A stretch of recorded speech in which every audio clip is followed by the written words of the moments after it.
ஒரு night time ரொம்பவுமே இருட்டா இருக்குது. நீங்க ஒரு அன்னோன் பிளேஸ்ல நிக்கிறீங்க. உங்க முன்னாடி ஒரு சின்ன சைன் போர்டு மட்டும்தான் இருக்குது. அதுல என்ன போட்டு இருக்குன்னா, border லைன் do not crossன்னு சொல்லி. இந்த இன்விசிபிளான லைனை நீங்க தாண்டினீங்கன்னா உங்க லைஃப் ஃபுல்லா சேஞ்ச் ஆகலாம், இல்லைன்னா அங்கேயே உங்க லைஃப் முடிஞ்சு போகலாம். உலகத்தோட மெப்ல போர்டர்ஸ்னு சொல்லக்கூடியது ஜஸ்ட் ஒரு பென்சில் லைன் மாதிரி தான் இருக்கும். பட் ரியாலிட்டியில் சில போர்டர்ஸ் பார்த்தீங்கன்னா ஃபுல்லாக லேண்ட் மைன்ஸை கொண்டு கவர் பண்ணப்பட்டு இருக்கும். சில போர்டர்ஸில் நைட் ஃபுல்லாக சோல்ஜர்ஸ் எல்லாம் ரெடியாக இருப்பாங்க. சில பிளேசஸில் நேச்சரே ஒரு மிகப்பெரிய எனிமி மாதிரி இருக்கும்.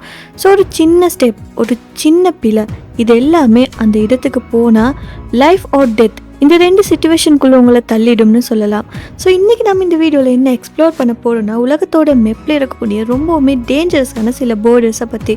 ஸோ அங்கே என்ன ஸ்பெஷல், ஏன் உலகமே அந்த பிளேஸை பார்த்து டென்ஷன் ஆகுது, இதெல்லாம் என்னென்னு தான் ஃபுல்லாக பார்க்க போகிறோம். இப்போ வாங்க வீடியோக்குள்ளே போகலாம்.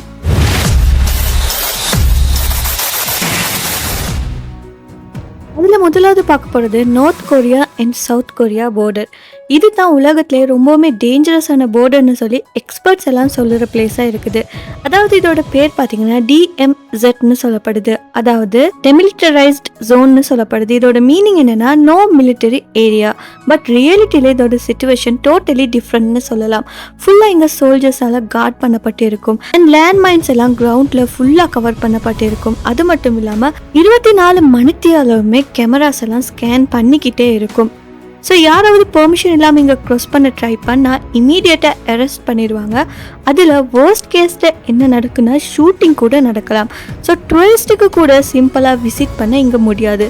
ஸ்ட்ரிக்டான ரூல்ஸ் எல்லாம் ஃபாலோ பண்ண வேண்டியதாக இருக்கும். ஏன்னா அப்படிப்பட்ட ரூல்ஸை ஃபாலோ பண்ணலைன்னா அவங்களோட லைஃபே ரிஸ்கில் இருக்குன்னு சொல்லலாம். அதுக்கப்புறமா இந்தியா பாகிஸ்தான் போர்டர். ஸோ இதுவுமே ரொம்பவுமே சென்சிட்டிவான ஒரு பிளேஸ் தான். ரீசன் என்னென்னா பொலிட்டிக்கல் டென்ஷன் இங்கே அதிகமாக இருக்குது. மிலிட்டரி அலர்ட்டும் 24 மணித்தியாலுமே ஆக்டிவாக தான் இருக்கும். சில நேரங்களில் கன் ஃபயரிங் இன்சிடென்ட்ஸ் கூட நடக்கும். ஸ்பெஷலி இந்த போர்டருக்குள்ளே ஏதாவது மோதல்கள் பிரச்சனைகள் நடக்கிறப்ப இதை அதிகமாக பார்க்க முடியுமா இருக்கும். இன் நைட் டைமில் சிச்சுவேஷன் இன்னுமே சீரியஸாக இருக்கும். யாராவது இல்லீகலாக க்ராசிங் அட்டெம்ப்ட் பண்ணினா ஆர்மி டிரெக்டாக ஆக்ஷன் எடுக்கும். அரெஸ்ட் இல்லைனா ஷூட்டிங் கூட நடக்கலாம். பட் இன்ட்ரெஸ்டிங்கான ஃபேக்ட் என்னன்னா, வகா போர்டர் செரமனின்னு சொல்லக்கூடிய ஒரு விஷயம் நடக்கும். டூரிஸ்ட்டுக்கு ஃப்ரெண்ட்லியாக அந்த போர்டரை காட்டுவாங்க. பட் ரியல் லைஃப்பில் பேக்ரவுண்டில் டென்ஷன் எல்லாம் கண்டினியூ ஆக்கிக்கிட்டு தான் இருக்கும். பட் சோல்ஜர்ஸ் ஃபுல்லாக ரெடியாக தான் இருப்பாங்க. அதுக்கப்புறமா மெக்சிகோ அண்ட் யுனைடெட் ஸ்டேட்ஸோட போர்டர்னு சொல்லலாம். ஸோ இந்த போர்டர் பார்த்தீங்கன்னா டிஃப்ரெண்ட்டான டைப்பில் டேஞ்சராக இருக்குதுன்னு சொல்லலாம். ரீசன் என்னென்னா, இந்த போர்டர் கிட்ட டெசர்ட் ஹீட் எக்ஸ்ட்ரீமாக இருக்கும். டே டைமில் டெம்பரேச்சர் ரொம்பவுமே ஹையாக இருக்கும். வாட்டர்லனா அங்கே போகிறவங்க சர்வை பண்ணுறதுக்கான சான்ஸ் ரொம்பவுமே குறைவுன்னு சொல்லலாம். அது மட்டும் இல்லாமல் ஹியூமன் ட்ராஃபிக்கிங் கேங்ஸோட ப்ராப்ளம்ஸும் இந்த போர்டருக்குள்ளே இருக்குது.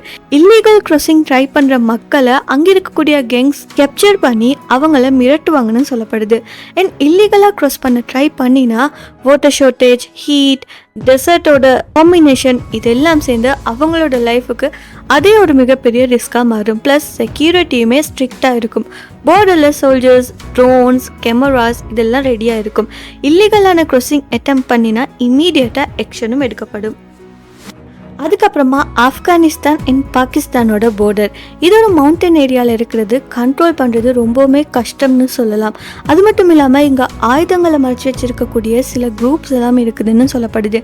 சடனான அட்டாக்ஸ் எல்லாம் அதிகமாக இந்த போர்டருக்குள்ளே நடக்குது. அது மட்டும் இல்லாமல் கிட்னாப்பிங் ரிஸ்க் கூட இருக்குதுன்னு சொல்லப்படுது.